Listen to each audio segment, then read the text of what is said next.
Hello class. हम अपना chapter reproduction in plants discuss कर रहे थे। कल हमने ये चैप्टर स्टार्ट किया था जिसमें हमने मोड ऑफ रिप्रोडक्शन की बात की थी, जिसमें हमने ए सेक्शुअल रिप्रोडक्शन, वेजिटेटिव प्रोपगेशन और सेक्शुअल रिप्रोडक्शन तीन चीज़ों की बात की थी, जिसमें हम डिस्कस कर चुके थे वेजिटेटिव प्रोपगेशन।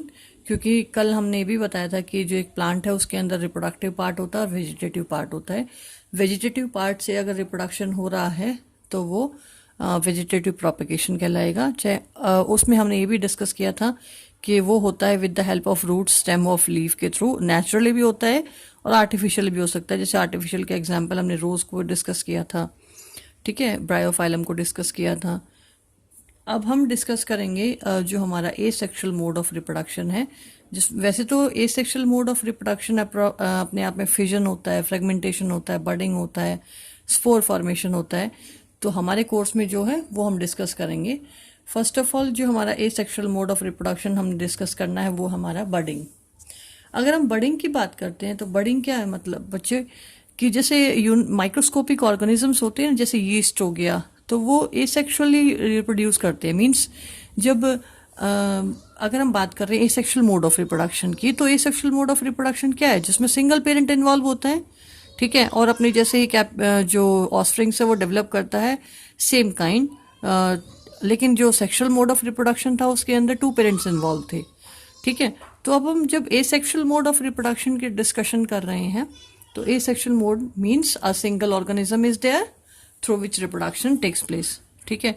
जैसे इसमें हम और वो भी किस प्रोसेस से, प्रोसेस ऑफ बडिंग से, प्रोसेस ऑफ फ्रेगमेंटेशन से, by the process of fission, by the process of spore formation, ठीक है।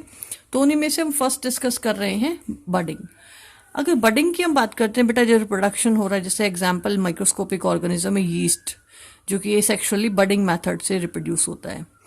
तो अल्टीमेटली उसके अंदर क्या होता है कि जब एक पेरेंट सेल होता है वो अपने आप को क्या करता है, मैच्योर करता है।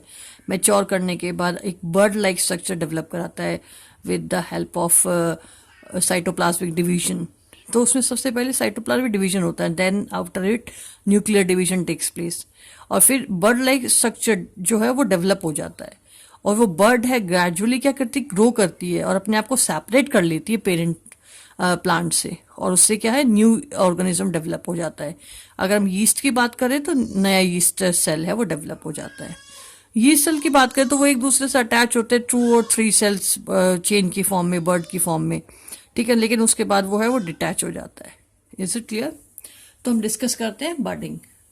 You have already learn about the tiny organism like yeast can be seen only under a microscope. हमें पता है ये माइक्रोस्कोपिक ऑर्गेनिज्म है, मीन्स माइक्रोस्कोप से हम इसको देख सकते हैं। These grow and multiply every few hours in sufficient nutrient are available to them. जैसे उसको स्मॉल अमाउंट भी न्यूट्रिशन हम देंगे तो फ्यू आवर्स में वो अपने आप को मल्टीप्लाई कर जाता है। Remember that yeast is a single celled organism, ये हम पता भी है, अभी अभी हमने डिस्कस किया है। माइक्रोस्कोपिक होने के साथ साथ यीस्ट अपने आप में सिंगल सेल ऑर्गेनिज्म है, एक सिंगल सेल से बना हुआ है। तो उसका मोड ऑफ रिप्रोडक्शन हम यहाँ पे डिस्कस करेंगे। Take a piece of yeast cake और yeast powder from the bakery और अ केमिस्ट शॉप, ले सकते हैं हम, ठीक है। Take a pinch of yeast and place it in a container with some water, add some spoon of sugar and shake to dissolve it. Sugar हमने इसलिए डाली because sugar is a nutrient which is required for the growth of the yeast, is it. क्योंकि अभी अभी हमने discuss किया है कि हम फ्यू आवर्स में ही मल्टीप्लाई हो जाता है जब उसको न्यूट्रिएंट हम देते हैं। यहाँ पे हमने कहा add a spoonful of sugar and shake to dissolve it. Keep it in the warm part of the room because warm part जो room के warm areas में जो वो easily multiply हो जाएगा। Keep it in the warm part of the room. After an hour, put a drop of this liquid on the glass slide and observe under microscope. आप क्या दे, अब उसको आप लोगे with the help of dropper, और we can say उसके एक drop लोगे तो और उसको स्लाइड पे रखोगे। स्लाइड क्या होती है, एक piece of the it is a piece of the glass, एक ग्लास का पीस होता है, उसे स्लाइड बोला जाता है, रेक्टेंगुलर होता है। उसको हम माइक्रोस्कोप में रखेंगे तो हम क्या एब्जॉर्व करेंगे, इस तरह के स्ट्रक्चर्स दिखाई देंगे हमें। कहीं ये चेन फॉर्म होगा, कहीं सिंगल होगा, मतलब एक कह सकते हैं सिंगल सेल यीस्ट और number of chain form of bird form of yeast, तो इस तरह के नंबर ऑफ सेल्स हमें वहाँ पे दिखाई देंगे। इसका मतलब क्या है कि विद इन एन आवर वो अपने आप को क्या कर गया, मल्टीप्लाई कर गया, जब उसको हमने क्या प्रोवाइड किया, न्यूट्रिशन प्रोवाइड किया with the help of sugar and water. Is it clear? तो लेकिन अब क्वेश्चन अराइज होता है कि उसमें इस तरह कैसे रिप्रोडक्शन हुआ कि वो अपने आप को इतना मल्टीप्लाई कर गया। उसमें हुआ बर्ड फॉर्मेशन। यहाँ पे देखो बेटा, the small bulb like projections coming out from the yeast cell is called a bud. ये देखो, एक बल्ब, एक यीस्ट है, मेच्योर हो गया, उसके अराउंड वो उसमें साइटोप्लाज्मिक डिवीजन हुआ। देखो साइटोप्लाज्म होता है यहाँ पे, ये न्यूक्लियस है, ये न्यूक्लियस है, पहले साइटोप्लाज्म डिवीजन होता है और एक बल्ब बन जाती है। ये bulb like structure is form by the cytoplasmic division of the cell. The bud gradually grow and get detach from the parent. अब ये बल्ब ग्रेजुअली ग्रो करेगी, लेकिन इससे पहले स्टेप्स चलते हैं बेटा। एक यीस्ट में ये स्पेसिफिक कंडीशन है कि सबसे पहले साइटोप्लाज्मिक डिवीजन होता है। साइटोप्लाज्मिक डिवीजन होने के बाद न्यूक्लियस स्टार्ट टू डिवाइड। ठीक है, जब साइटोप्लाज्मिक डिवीजन हो जाता है और बल्ब बन जाता है, उसके बाद न्यूक्लियस डिवाइड होके उसमें जाता है। ये देखो जा रहा है, जैसे ही जाएगा यहाँ से ये फिर से ये जो सेल है वो अपने आप को डिटैच कर लेगा। ये देखो अभी यहाँ पे कोई मेम्ब्रेन नहीं है, बट आगे जाके देखो मेम्ब्रेन फॉर्मेशन हो गई, मीन्स न्यू सेल डेवलप हो गया इसी से ही। ठीक है, the bulb gradually grow and get detach from the parent cells and form a new yeast. और अल्टीमेटली क्या, नया सेल बन जाएगा। या तो वो डिटैच हो सकता है, या एक के बाद एक 2 या 3 या 4 लेयर सेल्स की है वो अरेंज हो सकती है। ठीक है, the bud gradually grow and get detach from the parent cell and form a new yeast cell. The new yeast cell grows, mature and produce more yeast cells. Sometimes another bird arises from the bird from a chain of birds. If this process continues, a large number of yeast cells are produced in the short time. अगर इसी तरह reproduction हो तो ये large number of sales है वो develop हो जाता है फ्रॉम द सिंगल पेरेंट और सिंगल सेल ऑर्गेनिज्म।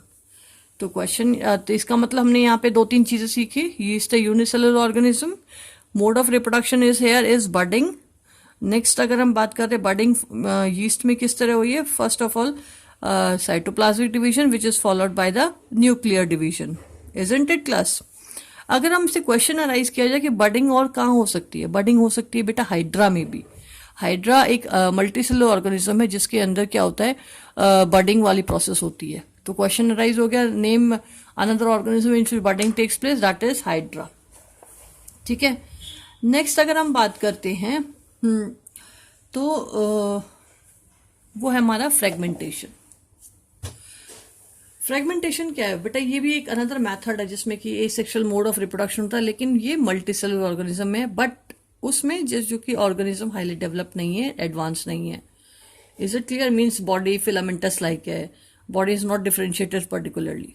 जहाँ बॉडी डिफरेंशिएशन का मतलब क्या है बच्चे, कि जब जो सेल्स, देखो cell first of all single cell organism है, जो सिंगल सेल ऑर्गेनिज्म अपने आप को मल्टीप्लाई करके न्यू ऑर्गेनिज्म डेवलप करता है, that is called multicellular organism. अब जो मल्टी सेलुलर ऑर्गेनिज्म जिसमें उसके बॉडी पार्ट्स है पर्टिकुलर डिवाइड नहीं हुए हैं, पर्टिकुलर बॉडी पार्ट्स को पर्टिकुलर स्पेसिफिक वर्क नहीं कर रहे हैं, it means body differentiation is not takes place there. Differentiation का मतलब है getting a particular function and structure by a particular type of tissues. Particular type of tissues के through particular function और structure gain करना, ये differentiation कहलाता है। But जो लोअर ग्रेड ऑर्गेनिज्म है जिसमें डिफरेंशिएशन नहीं हुआ है, उसमें हम जो रिप्रोडक्शन का मोड है वो हम एक्सप्लेन कर सकते हैं with the help of fragmentation. ठीक है, जो कि एल्गी में दिखाई देता है। जो एग्जाम्पल मेजरली अगर हम बात करें तो spirogyra. Spirogyra is an algae which reproduce by the method of the fragmentation. ठीक है, उसमें क्या होता है, जो रिबन लाइक स्ट्रक्चर्स होते हैं ना स्पाइरोगायरा के, वो टूट जाते हैं जगह जगह से फ्रेगमेंट की फॉर्म में, और each fragment is develop into new organism. Okay class, fragmentation. You might have seen slimy green patches on the pond. ये स्लिमी ग्रीन पैचेस किसके होते हैं, स्पाइरोगायरा के। और इसे पता है क्या बोलते हैं, पॉन्ड स्कम बोलते हैं। क्या बोलते हैं, pond scum, means algae, spirogyra और pond scum. Or in other stagnant water bodies, these are the algae.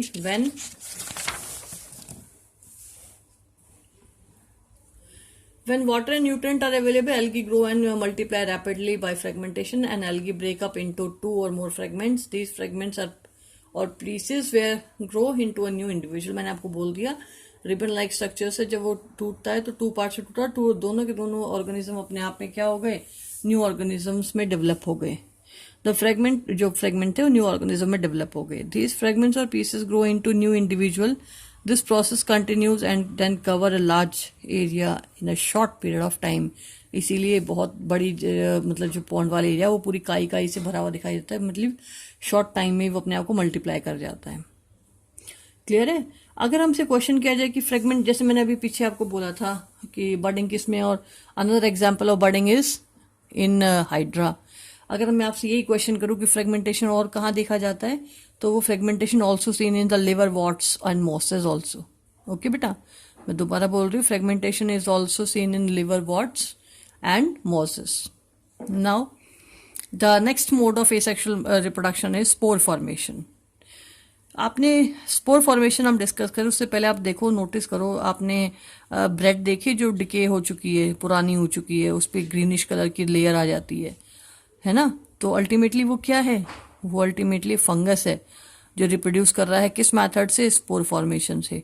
पहले स्मॉल पैच होता है, लेकिन थोड़ा देर बाद वो पैच है वो 1-2 दिन में बढ़ जाता है। तो इट मीन्स वहाँ पे कौन मल्टीप्लाई कर गया? वहाँ पे मल्टीप्लाई किया फंगस। अगर क्वेश्चन आए कि कौन सा फंगस मल्टीप्लाई करता है, दैट इज कॉल्ड स्पाइरोगायरा, वो सॉरी राइजोपस फंगस। ठीक है, स्पाइरोगायरा इज एन एल्गी। जो आपका राइजोपस है वो मल्टीप्लाई कर जाता है। Rhizopus is a fungus which is reproduced by the spore formation. अगर स्पोर फॉर्मेशन की बात करते हैं, सबसे पहले क्या होता है, मान लो ये जो ब्राउन कलर दिखाई दे रहा है ये ब्रेड है, उसके अंदर ये जो स्ट्रक्चर दिखाई दे रहा है that is called the fungus Rhizopus. अब इस फंगस की स्ट्रक्चर को डेवलप करे या ये मल्टीप्लाई कर जाएगा, तो इस स्ट्रक्चर को ही देखें तो बेटा ये जो पार्ट है ना, ये वाला, ये जो जा रहा है, ये लंबा, ये वाला जा रहा है, दैट इज कॉल्ड स्टोलॉन। ठीक है, दैट इज कॉल्ड स्टोलॉन। अगर हम बात करें ये जो लंबे stick like structures, that is called sporangiospore, और वी कैन से हाइफा, और we can plurally hyphae. Next, these root-like structures which embedded in the bread or the food in which it is grow, that is called the rhizoids. मैं दोबारा बोल रही हूँ, these long stick-like structure is stolon. Next, this is hyphae or we can say sporangiospore, and next that is called the rhizoids. ठीक है, Haifa यहाँ पे बोला हुआ, but actually it is hyphae, rhizoids is there. यहाँ पे इसको hyphae बोला हुआ है, Haifa is this. We can say this is sporangiophore, but this is majorly rhizoids. Okay beta. Next, this is spores or spore bearing organ, that is called sporangium. After the spores are mature, the sporangium bursts up and the spores escape or free in the air. Is it clear? Now अब इसको पढ़ते हैं। In chapter 1, you have learned that the fungi on a bread piece grow from spores which are present in the air. Yes? Repeat activity. अगर इसको activity से repeat करना चाहें तो हम कैसे एक्टिविटी कर सकते हैं? हम क्या कर सकते हैं, एक ब्रेड लेंगे, उसको हम थोड़ा थोड़ा मॉइस्ट कर देंगे with the help of water, फिर उसको डार्क रूम में रख देंगे for 3 to 4 days. After 3 to 4 days हम देखेंगे उस पर क्या आ जाएगी, ग्रीनिश कलर की लेयर आ जाएगी राइजोपस की। ठीक है, Next, in chapter ये learn that the fungus on the bread piece grow from the spores which are present in the air. Repeat the activity. Observe the spores in the cotton or a mess or a like mess on the bread. When spores are released, they keep floating in the air. ये मैंने आपको बता ही दिया है, जब burst हो जाता है तो एटमॉस्फेयर में, एयर में वो फ्लो करते हैं। As they are very light, they can cover a long distance. बहुत हल्के होने के कारण ये लॉन्ग डिस्टेंस तक ट्रैवल इजीली कर जाते हैं और माइक्रोस्कोपिक होते हैं, एटमॉस्फेयर में प्रेजेंट रहते हैं। ठीक है बेटा। नेक्स्ट अगर हम बात करें जो स्पोर्स जो होते हैं वो जो है इतने एटमॉस्फेयर में कैसे रह पाते हैं, कि उसकी कैसी ऐसे उनके पास क्या कंस्ट्रक्शन है कि वो एटमॉस्फेयर में इतने टाइम तक रह पाते हैं। तो उनके पास बेटा जो स्पोर्स होते हैं ना, जो एयर में ट्रैवल कर रहे होते हैं, उनके पास हार्ड कवरिंग होती है। ठीक है, और वो कवरिंग उसको क्या करती है, अनफेवरेबल कंडीशन में प्रोटेक्ट अप करके रखती है, जैसे हाई टेम्परेचर, ड्रॉट्स, इस तरह के अनफेवरेबल कंडीशन में प्रोटेक्ट अप करती है वो सीड कोट उसका। Spores are asexual reproductive bodies. Yes, each spore is covered with a hard protective coat to withstand unfavorable conditions such as high temperature and low humidity. These are the unfavorable condition. ठीक है. Next, so they can survive for a long time. इसीलिए वो long time तक क्या कर सकते हैं, survive कर सकते हैं. अंडर फेवरेबल, जैसे ही फेवरेबल कंडीशन मिलेगी, जैसे उसको मॉइस्ट ब्रेड मिल गई, पुरानी डिकेड ब्रेड मिल गई, तो उसके लिए फेवरेबल कंडीशन है. ठीक है. सो under favorable condition, a spore germinate and develop into a new individual. Plants such as moss and ferns also reproduce by means of spores. ठीक है. तो इसका एग्जाम्पल अगर हम बात करें, जो अगर स्पोर फॉर्मेशन और कहाँ कहाँ होती है, तो एग्जाम्पल हमारे पास यहाँ हो गया मॉस और फर्न्स. देखो, एक तो फर्न्स का एग्जाम्पल दिखा भी रखा. देखो, ये स्पोर फॉर्म बॉडीज होती हैं, यहाँ इससे स्पोर्स डेवलप होते हैं और एटमॉस्फेयर में क्या होते हैं, एस्केप हो जाते हैं. आप नोटिस करो, मॉसेस हम बात कर रहे हैं, तो मॉसेस फ्रेगमेंटेशन से भी हो सकता है और मॉसेस में रिप्रोडक्शन स्पोर फॉर्मेशन से भी हो सकता है. Is it clear? नेक्स्ट अगर हम बात करते हैं, हमारा है सेक्शुअल मोड ऑफ रिप्रोडक्शन. हम इसको जनरल पहले डिस्कस कर लेते हैं. जो हमारा सेक्शुअल मोड ऑफ रिप्रोडक्शन है, अभी हमने बात की थी जब चैप्टर शुरू हुआ था कि एक प्लांट है, उसके पास 2 पार्ट्स होते हैं मेजरली. एक तो वेजिटेटिव पार्ट जिसमें लीफ स्टेम और रूट आ जाते हैं, और दूसरा हमारा होता है जो हमारा रिप्रोडक्टिव पार्ट, जिसके अंदर हम किसको डिस्कस करते हैं, हमारे फ्लावर को डिस्कस करते हैं. यस और नो? तो एसेक्सुअल, अब जब हम एसेक्सुअल मोड ऑफ रिप्रोडक्शन की बात करेंगे तो उसमें हम जो रिप्रोडक्टिव पार्ट है, फ्लावर है, उसको डिस्कस करेंगे. अब एसेक्सुअल रिप्रोडक्शन का मतलब क्या है बेटा? जिसमें 2 पेरेंट्स इन्वॉल्व हों या 2 सेक्सेस इन्वॉल्व हो, male and female. That reproduction is called sexual mode of reproduction. जब हमने एसेक्सुअल की बात की थी तो उसमें single parent is involve, but in sexual mode of asexual में 2 single parent involve, but in sexual reproduction 2 parents are involved. When 2 parents are involved, that mode of reproduction is sexual reproduction. or we can say जब उसमें gametes involve होते हैं, जिस reproduction में gametes involve हो, sex cells involve हो, gametes means sex cells involve हो, तो that reproduction is called the sexual reproduction. okay. अगर हम बात करें तो gametes है वो मेल हो सकते हैं, फीमेल हो सकते हैं. means ultimately sexual reproduction occur as a result of fusion of the male and female gamete. When male and female sex cells meet up and fuses to form zygote, that reproduction is the sexual mode of reproduction. तो sexual mode of reproduction की बात करते हैं तो उसमें gametes involved है. The male gamete is called male sex cell is called a male gamete, and the female sex gamete is called female gamete. ठीक है, female sex cell. Now अब क्वेश्चन आता है कि जो the gametes are produced in separate male and female reproductive organs which may be present in the same plant or the different plants. yes or no? जैसे हम बात करें कि अब हम क्योंकि रिप्रोडक्शन किस में एक्सप्लेन कर रहे हैं, हम एक्सप्लेन कर रहे हैं प्लांट्स में. तो प्लांट के अंदर आप नोटिस करो, एक ही फ्लावर में दोनों सेक्स भी होते हैं, दोनों सेक्स ऑर्गन्स भी होते हैं, और एक प्लांट ऐसा भी है जिसमें एक फ्लावर में एक ही सेक्स ऑर्गन प्रेजेंट होता है. यस और नो? तो इसका मतलब हमारे पास जो फ्लावरिंग प्लांट्स है वो भी 2 कैटेगरीज में डिवाइड हो गए. एक जिसमें ऐसा फ्लावर है जिसमें दोनों सेक्स सेल्स प्रेजेंट है, मेल और फीमेल, और एक ऐसा प्लांट जिसमें ऐसे फ्लावर जिसमें एक ही सेक्स, चाहे वो मेल हो चाहे वो फीमेल हो, सेक्स बियरिंग फ्लावर होंगे. यस और नो? तो इसी अकॉर्डिंग हम जो हमारे फ्लावर्स हैं उनको डिस्कस कर लेंगे. कितने पार्ट्स में? 2 में. यूनिसेक्सुअल फ्लावर और बाइसेक्सुअल फ्लावर. मीन्स बाइसेक्सुअल का मतलब क्या होगा? Means both sexes are present, male sex and female sex दोनों प्रेजेंट है. That flower is called bisexual flower. But in a flower only 1 sex is present, either male और female, that is a unisexual flower. Isn't it class? So we will discuss. You have learnt earlier the structure of a flower. You know that the flower are the reproductive part of the plant. ये भी पता है. अगर हम बात करें part of the flower की, तो एक फ्लावर को देखें तो कलरफुल पार्ट जो है वो क्या कहलाता है? पेटल्स. जो ग्रीन उसके नीचे स्टैंड, जो उसकी स्टॉक है उसके साइड में जो छोटी छोटी लीफ लाइक स्ट्रक्चर ग्रीन होती हैं वो कहलाएगा आपका सेपल्स. उसके अंदर जो रिप्रोडक्टिव पार्ट्स है मेल और फीमेल, अगर फीमेल है दैट इज कॉल्ड पिस्टल और मेल पार्ट है that is called stamen. Is it clear? These are the parts of the flower. Now stamen are the male reproductive part, ये मैंने अभी बताया आपको, और pistil is the female reproductive part. Now activity 12.4, take a mustard China rose picture. ये हम कल discuss करेंगे बेटा, ठीक है? आप यहीं तक एक बार रीड कर लीजिएगा इसको.